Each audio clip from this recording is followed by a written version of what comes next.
Hey, welcome to Project Recovery, a podcast about addiction. More importantly, it's about recovery. I'm Casey Scott. That's Dr. Matt Woolley. How you doing? Hey, what's up? What's up? You don't hear a lot of, psychologists start with, what's up? You do if you work with kids and adolescents. Is that what you do? Because I have a lot of adult patients, but my faculty position is child adolescent. So at the U, I see a lot of teenagers. I don't know if I get to be more casual in how I see I don't know if this is breaking client psychologist confidentiality. Yeah. But my son, I brought him to see you. And you just broke it, but I can't. You're the dad. Can I do that? I guess so. Yeah, and he loves Dr. Matt time. Well, he's a cool kid. And he's a young kid, working through some stuff. And now because of this podcast and my work with you, that's the first thing I talk to people when they ask me, what can I do? I go, are you seeing a therapist? Yeah, because that's usually a good. And what do most people say? No, right? But no, for two reasons. One, because they didn't know that was really an option. Because I think most people wait until a doctor says, "Hey, you should probably go see a therapist." That's probably true. Yeah. And the other is people go, "I can't find a good one," to get in. And it's so hard getting into one. Yeah. And so I'm a big fan of therapy because and you said it on this podcast before, it's just a good jumping off point to figure out what's going on with you and then find out which way to go to best remedy whatever you're dealing with. Yeah, I mean, one of the things that should or hopefully does happen when you visit with a therapist, and remember, therapists can have a lot of different backgrounds. Mm-hmm. It could be a master's level person, a doctoral level person, different kinds of training. But hopefully you get some sort of kind of differential diagnosis where you come in and you might just know, hey, life's not going too well for me, and then the therapist can help you figure out like what that means, what we call it, and then treatment for it. And that's what I love. Yeah. And so I love working with you, and you're very observant. So I got to ask you a question. Okay. Is it about your mustache? Nope. Oh, okay. But do you notice something different about me? No, actually, I don't. Well, I'm on testosterone. Oh. Well, you always look so manly, it's hard to tell. Yeah. Well, because I went and got my blood work done. Got the T work? I got the low T, bro. You got the low T? Low T. So, I've only been on testosterone a week. I've only, what type of testosterone are you taking? Like what mechanism? Are you getting a shot? A shot. Okay, so you're doing the real deal. In which my middle child, Frankie, will probably have to come see you in a couple of years because she's giving me the shot. She's giving you the shot? Yeah. You can't give it to yourself? Well, it was the first one. I've only done it twice. I did the one today. And are you doing the thigh or the butt? The butt. Oh, you can do it in your thigh. I didn't know that. Oh, yeah. Yeah, you can give it to yourself in your thigh. Just... Yeah, we don't want to traumatize Frankie. Yeah, because when she was like, where, Dad? I was like, well, just the upper butt. And she's like, and I was like, just do it. And so she did.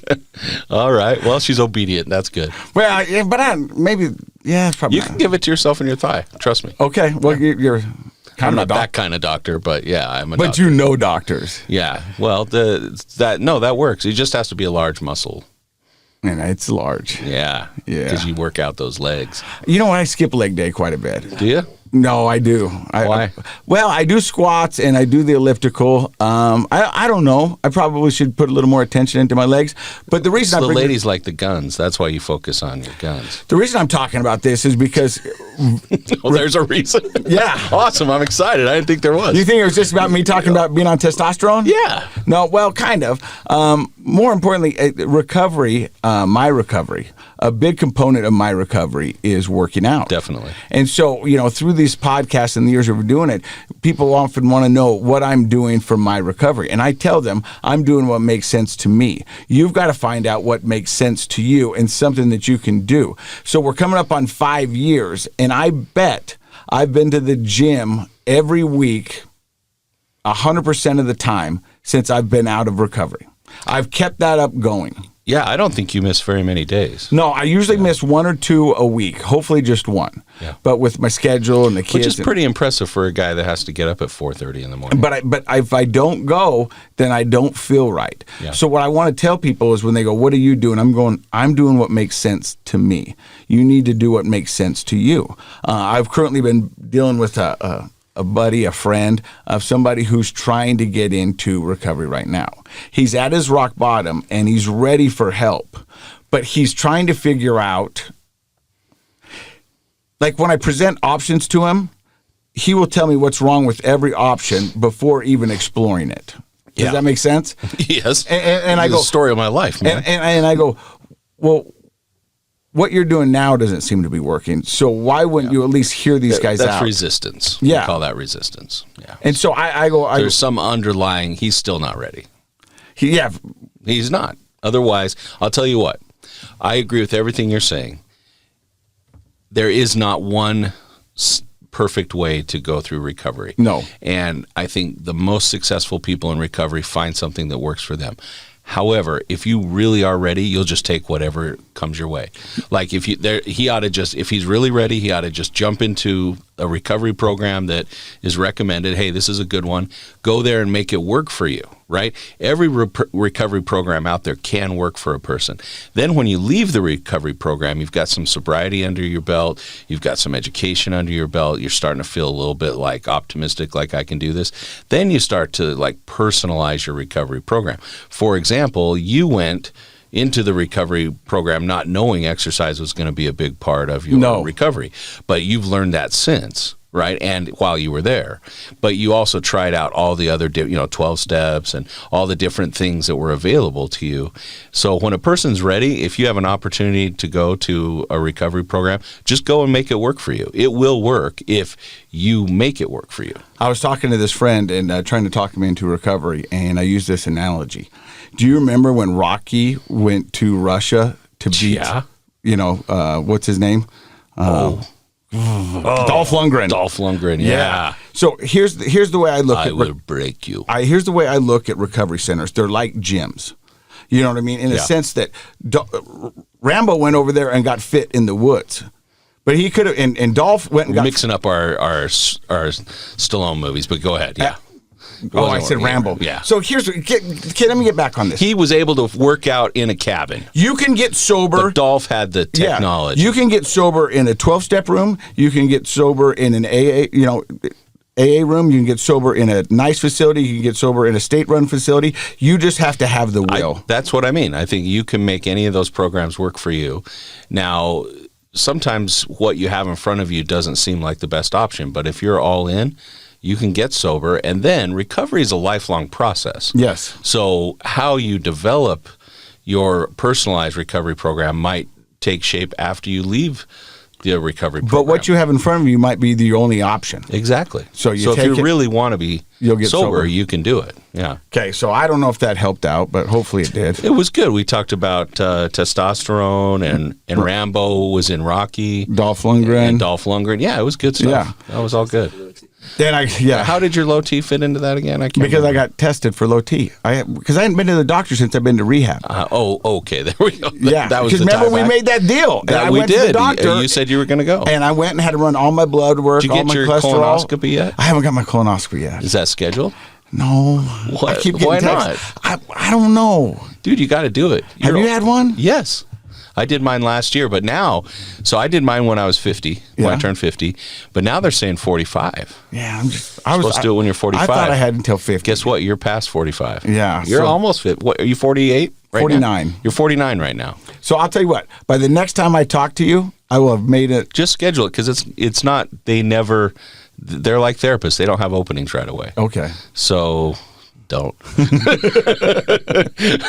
So it'll be a few months before you can get in. All right, this is where we take a break in the show and we go to Matt's mental health. Well, I just had an interesting thing. I like to read up on the headlines of some of the science stuff that's coming out. I always love it when you bring a highlighter. That means you got some good stuff. I like to highlight. I know. It's a little OCD, but I like to highlight. I went with blue today. Okay, yeah. It matches mellow. Your eyes.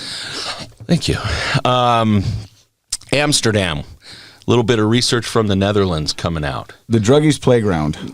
Could be. Well, it is, but it isn't actually. The way they have the laws set up over there, they have a lot less drug abuse going on the streets than we do. Really? Yeah, absolutely. Oh, I didn't know that. Yeah. Well, we should look into that and get into my political opinions later. But they have done a really good job of keeping things off the streets over there.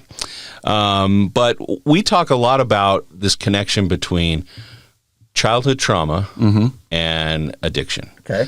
And I don't think that was something you and I planned to talk about when we started this podcast, but so many of our guests, a high percentage of our guests have come in, and sure enough, oftentimes some childhood trauma has caused anxiety and depression, and that they've kind of self-medicated with some sort of substance, and that started their addiction. Am I right? No, you're right. 100%. So this caught my eye when they were talking about the effects of childhood trauma. That's the study. And what they found is that it actually, childhood trauma, and they specifically emotional, physical, and sexual abuse and neglect, were all reviewed in almost 3,000 adults.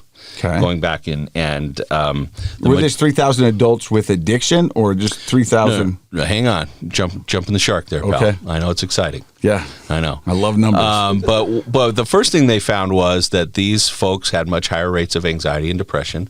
Then they actually went in and found that they have much higher rates of cortisol and inflammation and changes in their stress management system in their brain.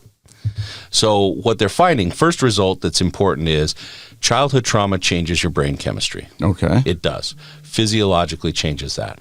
And because of those changes, people are at higher risk for anxiety and depression. And they've found some interesting, just from this one study, they found some interesting things that it changes your lifestyle. So people tend to be more withdrawn. That might be the depression. They have higher body mass index. That means they're more likely to be overweight.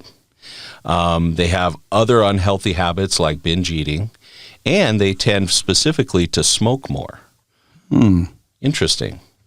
So the next evolution of this study is going to look more at how lifestyle behaviors, unhealthy behaviors, are a result of the change in your neurochemistry. Wow. So that would include, so the only one they found so far in this particular study, and this is just one study that's sort of making a big splash right now, was the smoking.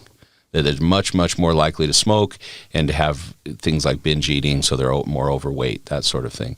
But the next evolution of this study they're talking about will be to look at broader addictions, but we already know smoking is there. So when you guys as doctors get this kind of information, this is fascinating to you guys. Yeah, absolutely. Because this will show a trend and the makeup of the brain and the alteration and stuff. I mean, that's crazy. There's so many interesting things about it. Number one, we could look at, well, how can we do biological interventions beyond just medication, but we know which systems of the brain have been negatively affected. A lot of people don't understand that your brain is sort of like a computer. It comes with some hardware loaded on, but then all of your experiences are like loading up software. You can customize and change your computer over time, right? Wow. So our brains are the same way. So imagine the negative impact that can have on the system of being abused or neglected, right? Those childhood traumas. Childhood traumas could be uploading a virus. Absolutely. That's a good way to think of it. And so everything we learn, everything we experience creates neural pathways, and not all of those are healthy. And we found that specifically in the stress areas of the brain have to do with things like cortisol in your bloodstream and things like that. Those are different. They're negatively impacted. So it makes sense that a lot of our guests on the show have had childhood trauma because they're self-medicating and creating a higher risk for addiction by trying to manage that system. So I just thought it was fascinating, sort of validates a lot of what our guests have said. And the cool thing is we might be able to develop biological and behavioral and cognitive interventions for people, specifically for stress management, so that they can be at less risk for addictions and other negative lifestyle things. So we're going to get to our guest in a second, but so what I'm hearing is that if somebody here is listening to this podcast and their child or themselves had some trauma, the best thing to do with that trauma is to talk to somebody to figure that out, because if it goes unchecked, then that's when the long-term ramifications of the problems can occur. Yeah, the longer that you go without any help or support, the longer it has a negative impact on your brain. Because growing up as a child for me, and I still hear it, and you know, when people get divorced or whatever, people will often say, well, children are resilient. They'll bounce back.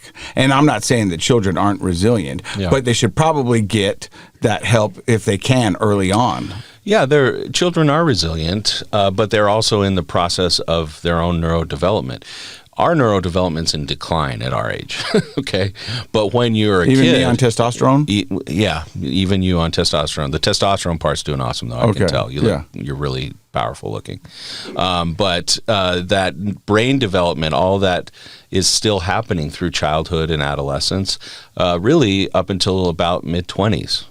And so what we know is that if we're getting off track because of a trauma, we can get back on track. And it's not going to happen magically. You need some help. You need some help and support. So if you've had childhood trauma and you're an adult, it's not too late to get some help and support with that. Even things that are as simple as helping you learn new ways to manage stress, because your stress management system is impaired.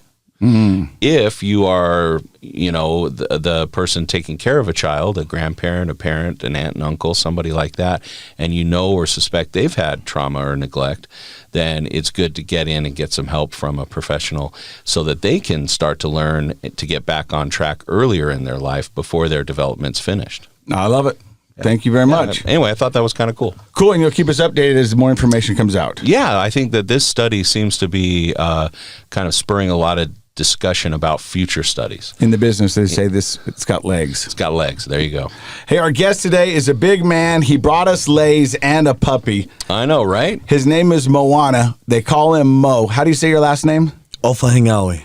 That's how you say it. That is how you say it. And so we're gonna find out a little bit about Mo's story. But right now, you've been sober for how long? 4 months. I just hit 4 months on May 5th. Congratulations. Congrats. That's That awesome, is man. awesome. Thank you. So we're going to hear Mo's story coming up next. You're listening to Project Recovery. Welcome back to Project Recovery. I'm Casey Scott. That's Dr. Matt Woolley, the man holding what kind of dog is that? Teacup Labradoodle. Teacup Labradoodle. Oh, that's Louie. That's Mo. And Mo, you got about 4.5, almost 5 months of sobriety. Where does the story of Mo begin? A little Mo, because I can't imagine you ever being little, because how big are you? 6'4", like 250. Oh, that's a big boy. You put on weight when you sober up. So where does the story of Mo begin? I was born in Hawaii at Kahuku Hospital in 1993. For some reason, I got it tatted on my knee just in case I forget. They put that on a driver's license. Yeah, I know. But that expired. You can't be too safe. You can't be too safe. I got it. And then did you grow up in Hawaii? Yeah, so I grew up in Hawaii, half here. So both are home to me. So tell me a little bit about your growing up. Did you have an older brother, younger brother, sister, siblings? I'm the second of 7. Actually, I got one older brother and then 4 sisters under me and the youngest brother. What was home life like for you as a young kid? Were your parents religious? Did they party? What was your kind of family stance on alcohol and drugs? So no one really went through any alcohol or drugs in my family. They all were religious. They joined the LDS church. My grandparents are 2 of 32 siblings, and they're the only ones that joined the LDS church out in Hawaii. And my parents never really they drank every once in a while, but they belonged to the church. So I have a Mormon background, got everything we ever wanted, but we grew up with this old school, you don't really talk about it. Okay. Polynesians, we don't feel the need to talk about it. You either handle it or you let it go. Does that go for kind of everything in life? Or? Yeah. Yeah.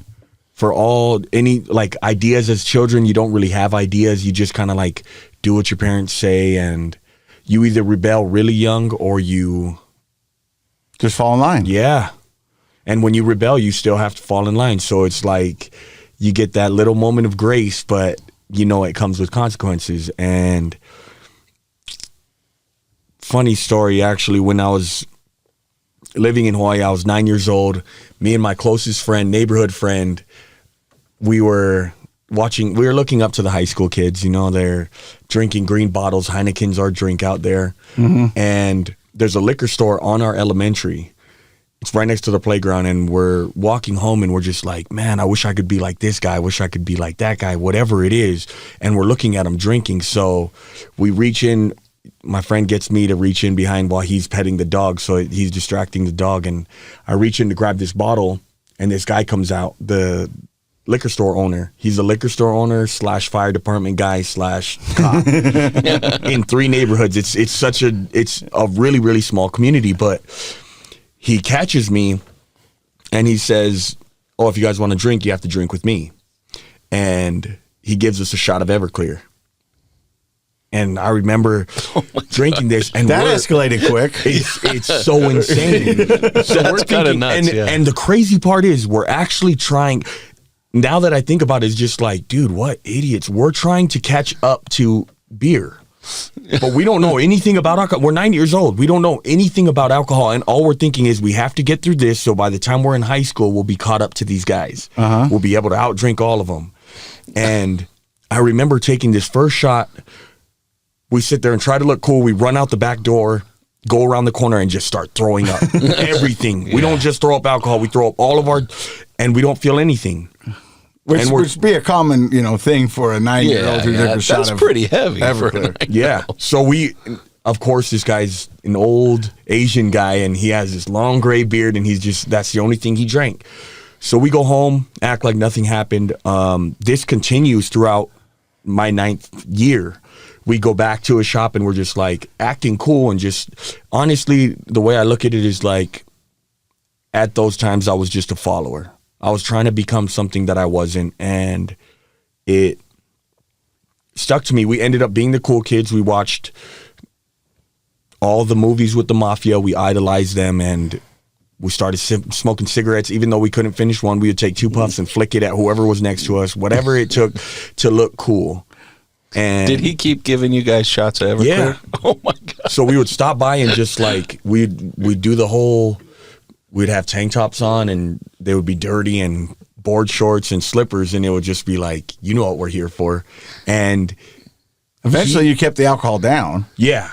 So it took a while, but after, and my grades were good. There was nothing to be like concerned, I guess. Nothing that would catch the attention of your parents, right? As long as we went to school, and we never went above that. We never took 2 shots. We just took our 1 shot, and then we'd be on our way home, and we felt like we were the coolest guys in the world. We, being in this same friend, got into, we see weed. I mean, it's crazy how the law of attraction works both ways. And once you start drinking, you see people smoking weed, and we started rolling up these like wet paper towels with crabgrass rolled up in our hands, and we would sell them. Get $20 and just dip. They know where we live. There's only 2 streets in our neighborhood, so they would come to the house and we would just run inside. We're still little kids. Like our underwear hasn't even changed colors yet. We're still wearing white, and it's just like and it's just crazy because these guys would pull up and we'd just be like, "Grandma, we didn't sell him nothing," or we would tell him like, "Tell her what we sold you," like, and it was just a trip to think back. Like, man, we were just little kids, and the story gets better because we moved to Utah. So after that, we moved to Utah, stopped drinking, and I don't really remember too much about moving here until 7th grade, I would say. I went to Willow Creek Middle, which I just got the opportunity of talking at through Wasatch Recovery, and it was just cool to see like the kids that I was in those chairs. But I met my best friend there in 7th grade. We both got kicked out of there. And for what? For fighting. Me and him actually fought. Each other? Yeah. We fought because that was just a thing to do. And he was looking at me weird. I was looking at him weird. And we just fought. And then I ended up taking him home that day. And he walked into my house, and I found out we were cousins. My dad knew it right off the bat. I found out we were cousins. Yeah, it was a crazy thing. My dad was just like, "What's your dad's name?" And he was adopted, and then... Well, he was partially adopted, whatever it was. And he's like, "Oh, my dad's this." And then my dad's like, "No, what's your real dad's name?" And this is the first time I've talked to this kid, and I'm bringing him home. And then he's just like, "Oh, his name's this. How'd you know?" And he's like, "You look just like him." So that's funny. We become best friends, and we're just kind of on this, like, we should take over the world. I mean, we're little kids still. We just got kicked out of school, and back then, I say back then, but nowadays it's a whole different life. So it's like really back then, it was a whole different thing where like my generation idolized the bad kids. It's such a weird thing to me now because it's like realistically, I idolized the kids that were in band. I idolized the kids that were smart. I idolized the kids that got straight A's, and I get kicked out, and then it's like, yeah, I guess I got to choose this lifestyle. And the thing do you feel like you chose it, or do you feel like it chose you? Because in your head, you tell yourself a different story. You know what I mean? Is like I feel like I chose it. Yeah. I think there's something powerful, though, when you're that age, especially you're a 12, 13-year-old boy, and even a 9, 10-year-old boy, you want to be powerful. And so I think, you know, you recognize on the one hand, I'm just a weak little kid, and you look up to these great big guys. But there's something powerful about the dark side. Like why do you think little kids love Darth Vader versus Luke Skywalker? They love Darth Vader because he's big and powerful and strong, and he could do whatever he wants. Yeah. And so, like, the mafia is kind of like that too. Like you mentioned, you like to watch some mafia movies. Like they don't obey laws; they do their own thing. You know. So on the one hand, it's kind of cool. You could recognize that you did idolize the kids that were doing good stuff, like band and getting good grades and being smart. But on the other hand, they're not powerful. They're admirable, and you kind of realize they're going places and things are going to be good for them. But on the other hand, I think all of us kind of tend towards the dark side when we're that age, kind of being like, oh, that's powerful.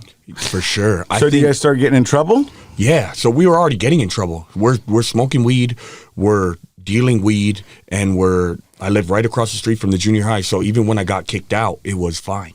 I lived right there. I could still go and see all my friends. I could get chased off of properties, whatever it was. And it's right when you said that, I just thought of, I think it's the reverse Disney. I think I like that. No one realized how strong the underdog love is, to where it's like, maybe people wanted to see Darth Vader win. Yeah. Like Disney came out and it was like, I already know what the ending is. Mm-hmm. Everyone's going to live. Those two are going to get married from the very beginning of the story. And it's just, that's the way it went. And everyone's used to this happy thing. But then it's like, man, wouldn't it be crazy if Darth Vader just wrecked everybody, killed him? And it's like, holy that's a different, like what I expected. But I think just rooting for the underdog was like my thing. And so me and and I love the Mafia because they did it. They're like one of the very groups that, like the very small percentage of groups that said they did it wrong, but they got out. They did it right. They did the wrong the best way that they could, and they actually succeeded and left on a good note, which just blows my mind because it's like everyone else gets hit for whatever it is. Like gangs, you get caught up with this, you go to life, but these guys just perfected the underground work. And it's not... It's a horrible ending, but it's like... Yeah. They perfected being bad. Yeah. Yeah. You know, I used to talk in just Italian accent when I would go to houses and like smoking cigarettes and talking like this. And it's just, it was such a cool thing to me to have this alter ego of, they call me Tony. Like, and no one calls me Tony. Like, it's Moana, but the fact that I could say it and people would sit there like in doing awe. your best De Niro in 7th grade. It was just, and so 14 years comes up. And my best friend, still to this day, he's locked up, and he's one of the biggest reasons why I got myself sober. But he brings home meth, and my whole life just blows up. At 14. Yeah. That's pretty young. And we're thinking we have the house to ourselves, and he's telling me like, yeah, this is what we're gonna have to do in the future, and I'm already in it. So it's like, I never even got that opportunity to sit there and set the guidelines of like, oh, I would, you know, a lot of people become this, I would never do that. I would never smoke meth. And then they end up smoking meth. What do you think he meant by we're going to have to do this in the future? Well, I think just the path that we are on. He kind of felt like it was inevitable. Yeah, we were the cool kids, which I hate. That like me and him both would bully the bully.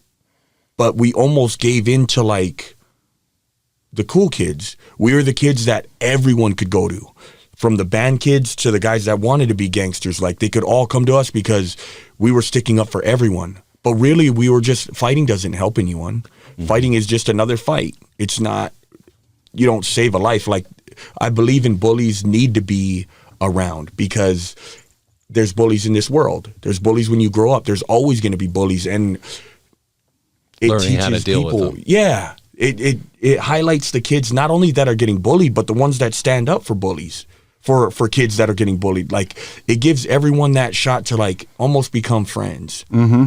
And so yeah, my first time smoking meth was when I was 14 in my friend's house, and his dad pulled up right when we smoked. Oh. And for those of you that haven't smoked meth, the moment that you smoke it, all cops are everywhere. There's holes in your blinds, and you're just looking through windows, and his dad pulls up, the garage opens, and I remember taking off out the back door. And this is my best friend's dad, so every time he sees me, he's like, oh, you say hi. I'm dipping, dodging, nothing. And I run home, and I call him, and me and him both think we're going to hell that night. We're like, dude, I don't even know what meth, we don't even know what meth is. But we think we're going to hell because we watched all the commercials. Dare was out back then. Yeah. And it was the don't do drugs, just say no. But I was just in the Polynesian community, again, saying you don't talk about it. You either handle it or you don't. It's tough when you need to talk because I don't know how to talk to my parents. I'm still working on it to this day. How old are you? I'm 29. So when you smoke meth that first time, you guys think you're going to hell.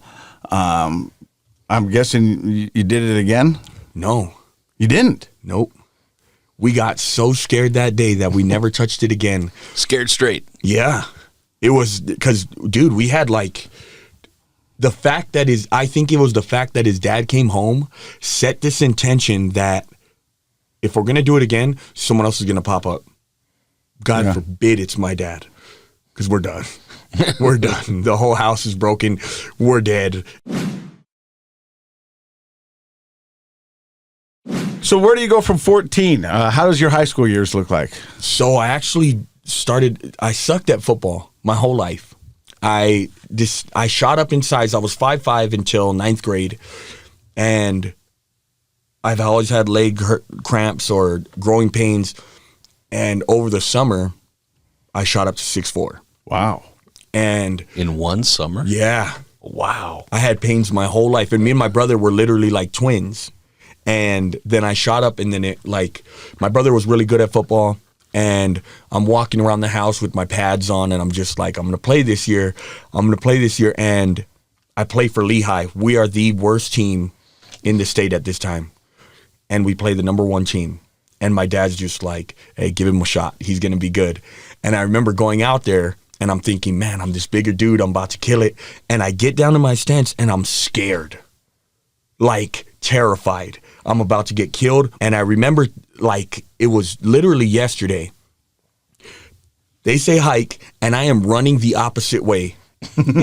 I'm playing D-end, and I'm running straight sideways towards the sideline, and this O-lineman is chasing me, and I'm trying to push him away from me. The quarterback, the ball was oversnapped, and it hits his helmet, and the quarterback pushes it, and I'm running away from him, and I look up, and the ball's right there. I catch this ball and run it in for a touchdown. No lie. What was so crazy about this, the moment I scored, I was celebrating. I throw up the ball, and I scored 3 defensive touchdowns this game. In one game? In one game against the number 1 team. We beat Lone Peak. Wow. And I became a football player. Since that game, I never looked back. I literally don't tell anyone that part because they don't. The way it looked was like, Looked like you knew what you were doing. But if you see this film, I am literally where I'm not supposed to be, and the ball is nowhere near where it's supposed to be. But it just changed my thinking. So that year, I actually earned a scholarship after the season from Utah State, Oregon State, and it was my first year playing football. Fast forward to high school, I kind of just spent the football time. I was that guy that balled out. We had a bunch of dudes. We had Garrett Bowles, who just went to the league a couple years ago. He was the number 1 pick in the draft. He played with us. John Ursua, playing at the Seahawks now. He's just visiting right now, so I got to hang out with him. And we were just ballers, man. We were out in Westlake High School, brand new school. We have 15 people living with us because recruiting's a real thing. And I'm that guy. So I'm living to my best life. I actually end up picking up a scholarship from every team in the country. That year was Bama and LSU. They offered me, and I got to take my trips. Greatest time of my life. I got to go to Florida State, Florida, South Carolina, Michigan. I got to just see all those schools and just live the hype. And last second, I chose Utah. So I actually went to Utah. University of Utah? Yep. So I played there. I had 3 years there. So during high school, the one issue was I couldn't give up drinking. And alcohol was okay because everyone in high school was drinking. So it was okay then. And when I got to college, I was working in high school also. I was working for a construction company called AAA Barricades, and I was working throughout high school. Got to college, I was still working, so I had more money, and then drinking kind of like obviously clouded my judgment.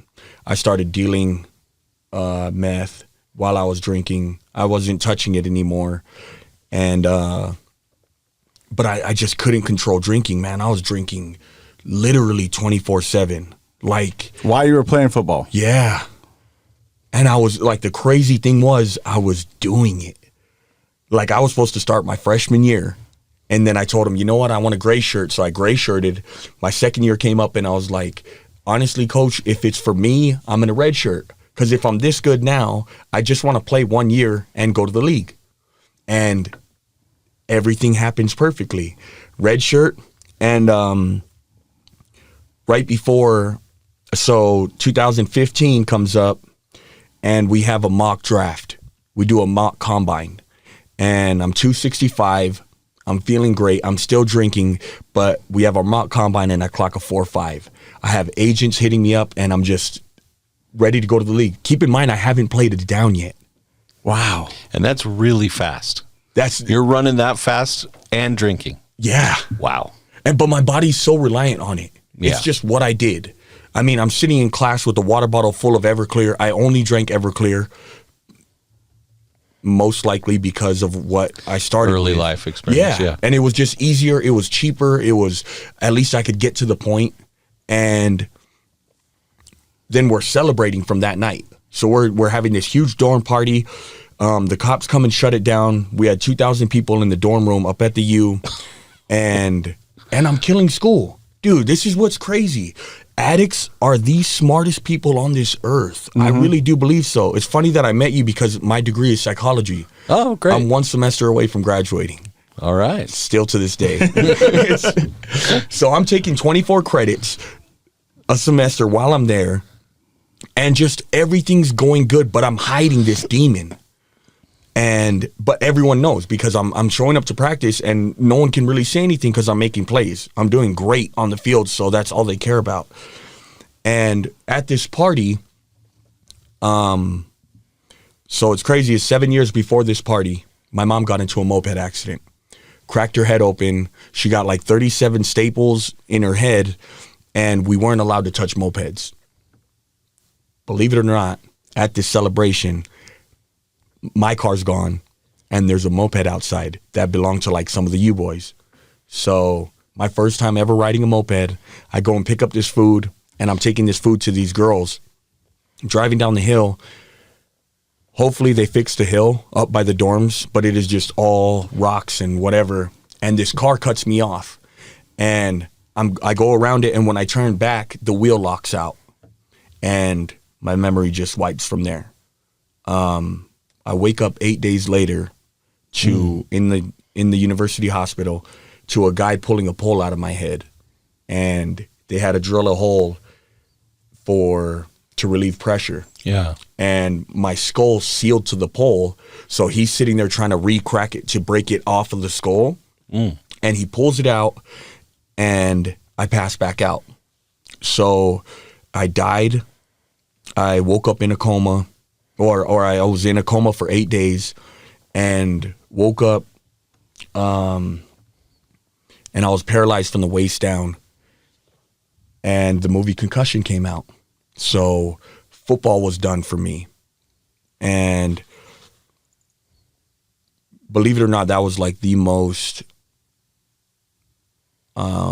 important thing at the time. Like, all I cared about was football. And they were doing blood work, and my liver partially failed. They said I have a 50-50 chance of it rebuilding on its own if I quit. So I went to uni to detox, and then they put me back into the hospital.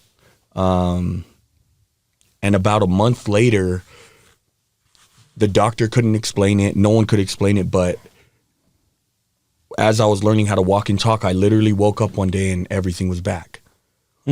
And it's a blessing and a curse, because the blessing is like, I'm obviously walking and talking again, but the curse is I don't know what the trauma felt like. Like, we almost get it easy as like having a traumatic brain injury, because all we do is wake up and recover.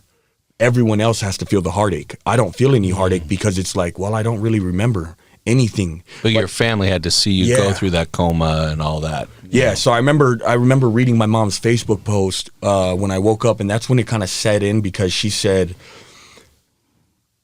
don't let me find out that my son's dead from one of you guys posting something. Wait until I get there to find out my son's dead on his own. Oh, jeez. And because she was flying in from Hawaii, and it just, that like broke my heart, because I'm a mama's boy, and it just, no one should ever have to go through that. No one should ever have to, like, I'm flying from Hawaii, the last thing they want to see is like, hey, I'm sorry about your son when you land. Yeah. So you regain your legs and you start walking. Football is no longer in the picture. Yeah. They say your kidney is gone. My liver's gone. Yeah. Gone. At this point, the family's got to know that you have a drinking problem, or do they not know? No, they know. They know. So then I got checked in back to uni to do inpatient, and I dip because I'm thinking this recovery is for football. And I go into this meeting with the doctors, and they say that you're done with football. And I was just like, all right, I'm out. And just for the listeners, like a head injury like you're describing, like you should be very careful the rest of your life, right? That's what they're telling you. You can't put your head at risk. So not only should you not play football, but anything where you could hit your head, you should avoid. So I actually cracked ear to ear in the back, straight through, and then I shattered the right side of my face. Wow. And yeah, it was unexplainable that I was back. But the moment that they asked, well, they told me that I'll never play again. There's so many precautions. I walked out of the doctor's office because I felt like I didn't have anything. That became my identity of I'm a football player. And then they're sitting there talking about, we have 5 more years. You still have years of college. And I'm just like, dude, I don't care about college. Like, I'm going to school so that I can play football. I'm not going to school because I want to better my future. And that's just really what I saw it as. So I walked out.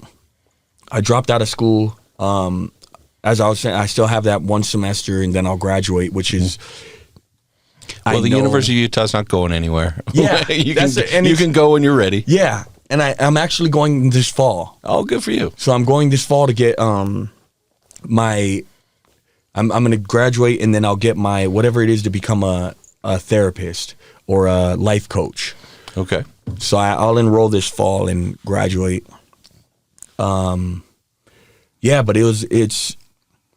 and I didn't know where to fit in.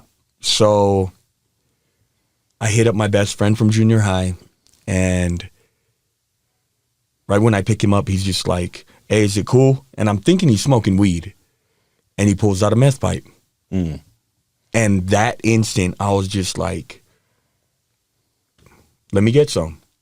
So I smoke, and I start running around the streets, start running around with this gang of where I know their families, and start getting into criminal activities and just not really caring about anything because I don't have football. That's my excuse per se for why I went out to the dope game. everyone has their excuse. Really, I just chose to be there, and it was just something that clicked with me. So I'm already dealing, but I'm not using yet. But now that I don't have football, it's just like, what's the point of, like, I still can deal. I could still, so I'm running around the streets out here in Salt Lake, and I'm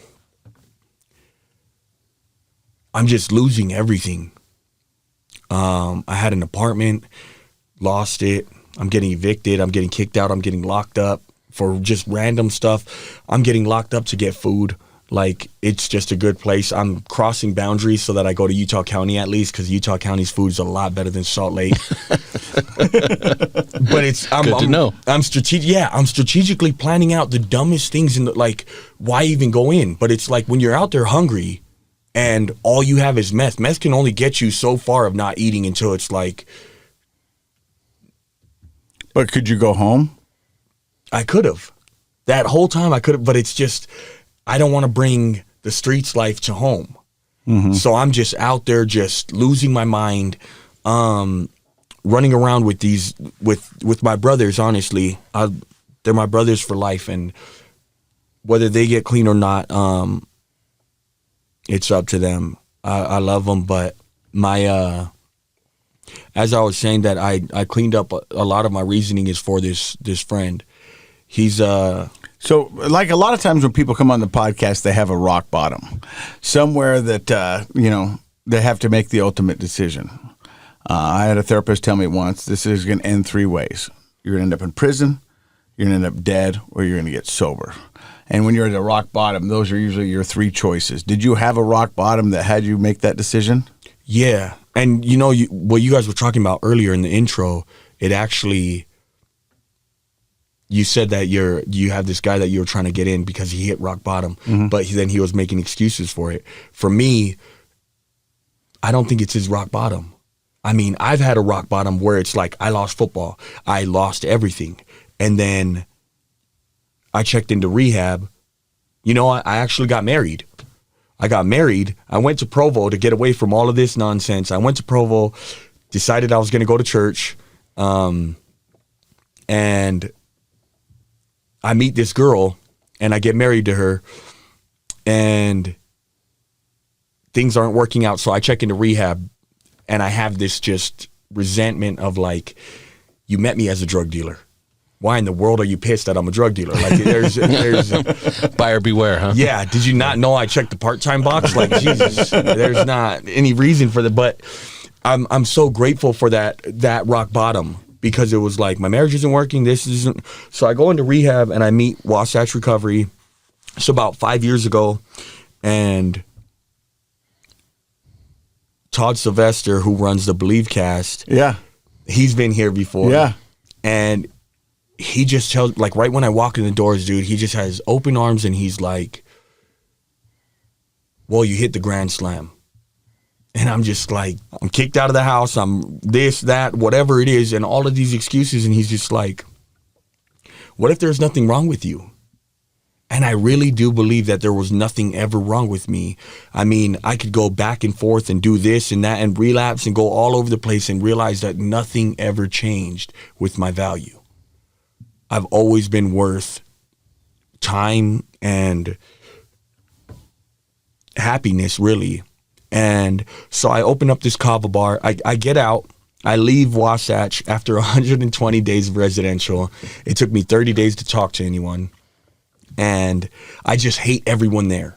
I hate everyone there because I have to be there. I have to do this. And then I start realizing after that long that, like, you know what, I do have choice. And I leave rehab. I go to get divorced. And yeah. So you get divorced, you get a little emotional. When I got divorced, it was because things just weren't going right. And I have $400 in my bank account. I am the strongest believer in God because I get this Gmail notification. Discount tickets on sale for Hawaii.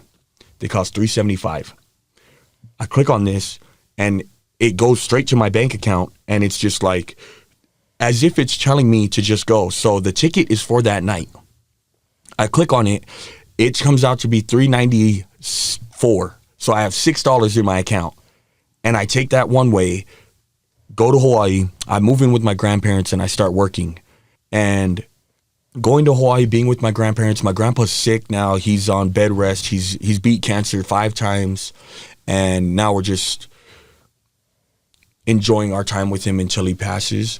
And it was such a good time to go out there and be with him. But I saved up enough money to open up a kava bar. So I moved back to Utah, opened up this kava bar with my pops, and it was called Recava, short for recovery. And it was something to give back, something like a place for people that don't know what to do. Like, the hardest thing is the transition. Mm-hmm. You come out and everyone still is in that same place where you left. No one got any therapy. No one got any. They're all just thanking you. And I mean, I appreciate the thanks, but for a lot of my friends and family that come up to me, it honestly is, it's surprising to me because everyone wants to like congratulate you or thank you. And it's just like, man, if only I could tell you straight up that I didn't do it for you. Like, you need just as much help as me. I'm out here for me, and as selfish as it sounds, I'm only sober for me. I can't, like, thank you for what? I'm. No, I get it. I get it. Well, we talk a lot about, Casey's had the best intentions to get sober for his kids. Most people that come on the show say that they had the best intentions to get sober for somebody that they loved. But in the end, if that sobriety isn't for you, it's going to fail. So yeah. I think you have the right idea, and hopefully it's a good example to the other people around you that they may need to get their life back on track. But you start a kava bar with your dad. Yeah. How's that going? So it shut down. Oh. So I was working at the airport. It wasn't making enough money. I started it and then COVID happened. That's just me and the man upstairs way of communicating. Anytime, like, it's got to be hard-headed, just like the accident. Yeah. That's the only way I would come to the understanding that I got now. And I love him for it. It's all opportunities to where the kava bar was going, it was a cool place to kick it. It was my sanctuary. So I got a job at the airport, and I'm working at the airport to pay for the job for the bar because the bar's not really making too much money, and you can only do that for so long. That's kind of like, you can only work for something else, just like sobriety. You can do it for someone else, but it's only going to take you so far. And after 3 years of just working, my dad, he's supporting me from the outside. He's not really into it. He's kind of just too busy. But I'm just getting later and later in my bills, and then things aren't going too well at home because I got a girlfriend by then, and I love her to death. She's supporting me through all of this. She's a nurse, so shout out to the nurses that are just sacrificing their lives for other people's lives. And just I idolize my woman. She's an amazing person just through and through, and she's a thug, so it's like you got thug love. But eventually something happens with the kava bar and that puts your recovery in jeopardy. Yeah, so I end up relapsing for 2 weeks, and I call Ryan Decker at Wasatch, and I'm just like, dude, he answers the phone with this typical, what are you doing, smoking rocks? And I'm just like, yeah, dude, honestly, I'm gone. And he's like, well, how bad is it? And I'm just like, bro, I'm already kicked out the house. I just bought a car today. That's how lit I am. And I'm just ruining, dude, I've gone through almost every bank in Utah through my addiction and just milking them and then letting it shut down. Go to collections, it's whatever's. And I'm buying a car the day I call him, and I'm just like, bro, I just bought a car. I need help. Like, I'm not functioning. And he's just like, well, are you high right now? And I'm like, damn right I'm high. And he's like, go home, pack your stuff, be out here at 8 a.m. So I go out, get my last hurrah in, and check back in January 5th. And dude, I'm so grateful that I checked back in, because it is a lifelong battle, and I don't want to take it away from anyone that says that it is a lifelong battle, but for me, it's not. It's a decision. It really comes down to, like, are you done or are you not? Because for me, I can have whatever temptations, but honestly in my head, it's like, I've already made the decision that I'm done. And until you give me what we were talking about earlier, is just like, I just need one reason. It's not that I quit. It's just, give me one good reason to do anything and I'll do it. Like, and I'll never come up with one. Like, I would love to drink in the future, but it's just, I just need that one reason to change who I am, to go back to drinking. And yeah, it's like, you got to do that with caution, but it's like, I'm a pretty fun dude. Like, I get that. I'm just lit, like, on life. Like, I just love having a good time. I bring light into rooms. Like, that's the type of person that I am. And it's like, what was so fun about drinking? Like, everyone goes through that. Oh yeah, you need it to numb your feelings, and it really doesn't numb it, and it's gonna blow up, and it's probably gonna come back around and do this and that. And it's like, but you're still gonna do it. But for me, it's just like, I've already done all that stuff. I've already had all these things, and it's just, give me one good reason. Like, even to mix kava, give me one good reason and I'll be back out there. But until I find that reason, I'm a pretty fun dude on my own. But the reality is, I don't think there's a good reason. Yeah, I don't. Well, I see you and Casey have a lot in common, because I think you're both really fun guys. Naturally, you don't need any substances to enhance how much fun you are and how much light you bring into a room. I can tell that. And so I think what I hear you saying is, there just isn't a reason that's good enough to go back to that. And you said something, and it is a lifelong battle, but there's a choice. There's a choice to pick it up again. But after you do pick it up, then the addiction takes hold. Yeah. And so there is a choice. Yeah. And you know what I mean? I've said it before on this podcast, where, if somebody put a beer in front of me, could you drink that? Yeah, but there's nothing in that bottle that's going to make me feel better than the way I feel right now. For sure. There's nothing in that bottle worth, giving away what I've tried to do in the past 5 years. There's nothing in that bottle. There's nothing that's going to make me think, yeah, this is a good idea. There's not a good reason in that bottle. So much in the fact that you're doing wonderful things now in recovery, and it's only 5 months. You're starting a recovery center out in Elko. Yeah, so it's called Kairos Recovery. If anyone wants to support a cause or support a new up and coming thing, we actually have our 5K run June 10th. Just this next month. We have it out in Elko. You get a shirt. Or you could run and then get a shirt. Like, either way, we're honestly just getting into it. Me and my business partner Troy, he's my brother. We went through the house together, and we're trying to do the dream that everyone talks about. I mean, in my addiction, I've seen the craziest of crazy things. I mean, I got a company, me and my brother partnered up, and we have this towels company for football. We sell little towels, cleats, gloves, all of the gear for these kids, and it's called Das Crons. It's short for Das Chronic.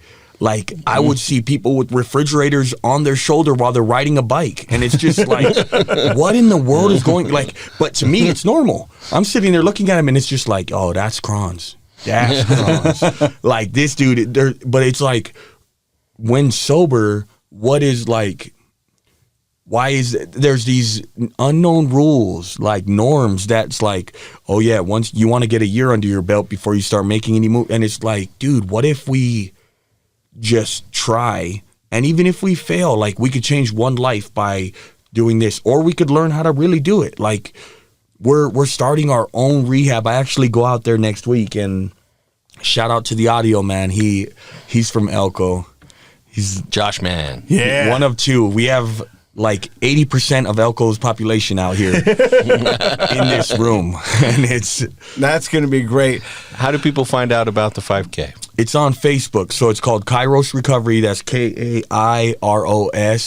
Kairos Recovery 5K Run. It's on Facebook. You can sign up on there, or all the information's on there. And it's just... yeah, I'm just excited, man. Oh, I love it. I can see life in your eyes. I can see life in your face and your mannerisms. And I mean, I love everything that you stand for, and I think it's cool. Dr. Matt, what are your thoughts on Mo?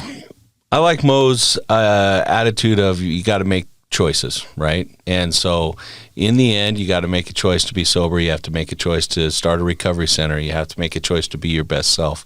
And every good thing starts with a good choice.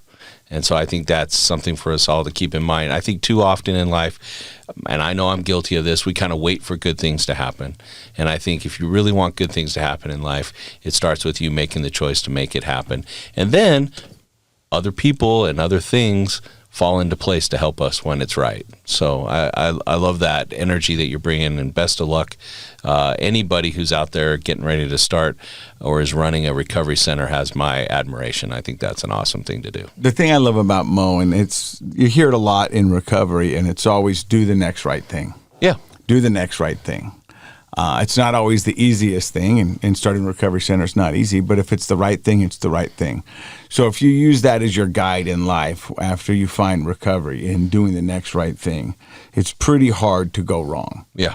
If you do the next right thing. So I want to ask, will you come back after you get things up and running out there in Elko and come back on the show and talk to us about how your recovery center's going? Hell yeah. We I would would love that. to come back out. Yeah, let's do that. And my thought is if by chance this doesn't work, you've got a future in dog taming, because you've had that 3-month-old puppy on your lap this whole time, and it hasn't barked, it hasn't moved, and Louie's a good dog. Yeah, no, we love him. Me and my girl love him. He's the greatest thing. Honestly, it's so nice to have a dog. I mean, I use the whole I could really use a recovery dog. My thing is humor. I think if you don't laugh, you're done. Honestly, with my mom, even though it's messed up, it's like my mom had this litter, and I was just like, man, I could really use that recovery dog. I mean, who knows? I could relapse, and it's just like you have to. It's kind of like using the whole over here in Utah. It's like I tell every kid at these football camps, when they really want cleats, I'm just like, go up to your mom and tell her, hey, one of these days I'm gonna leave you and go on a mission. This is all I ask for, and it works every time. And it's one of those things that it shouldn't be played with, but if it is, it's funny. That's to the... Well, I love it. Hey, Mo and Louie, thank you for stopping by. Dr. Matt, thank you for joining me every week. And Josh, the 80% of Elko. Yeah, thank you for being here. I love you guys all. And in case you forgot, Project Recovery is what? It's a KSL podcast. Let's hear your dog voice real quick when you're talking to Louie. Oh, Louie, Louie.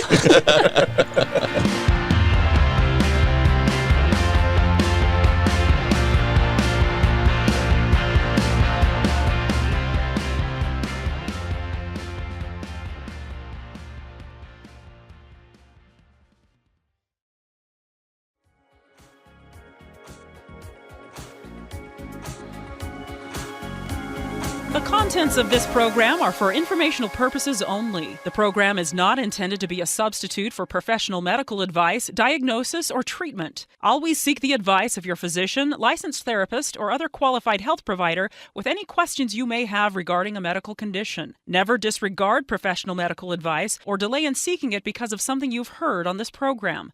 KSL does not recommend or endorse any specific tests, physicians, products, procedures, opinions, or other information that may be mentioned on the program. Reliance on any information provided on the program is solely at your own risk.